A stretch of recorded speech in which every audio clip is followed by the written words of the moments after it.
గుంటూరులోని Takkellapadu water filtration plant స్తంభాల గురువులోని water ట్యాంకులను collector అన్సారియాతో కలిసి కేంద్ర మంత్రి పెమ్మసాని చంద్రశేఖర్ ఆకస్మిక తనిఖీలు చేశారు.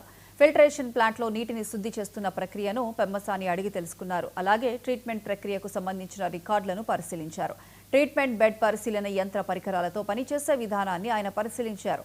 అనంతరం స్తంభాల గరువులోని వాటర్ ట్యాంక్ పై వరకు అధికారులతో కలిసి వెళ్లి పరిశీలించారు. పాత వాటర్ ట్యాంక్ పై మూత లేకపోవడం వంటి సమస్యలను పరిశీలించి అధికారులను వివరణ అడిగారు.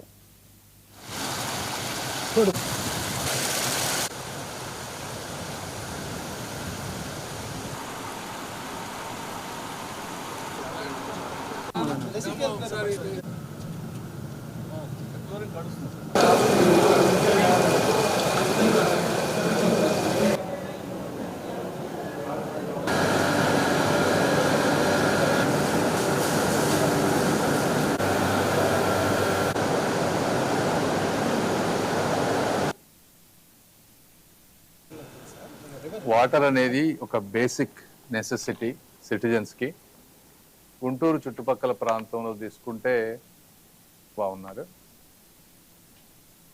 వీరికి అందించేటువంటి వాటర్ క్లీన్ వాటర్ అయి ఉండాలి. ఆ వాటరు తాగే వాళ్ళు కూడా ఒక నమ్మకంతో తీసుకునే విధంగా ఉండాలి.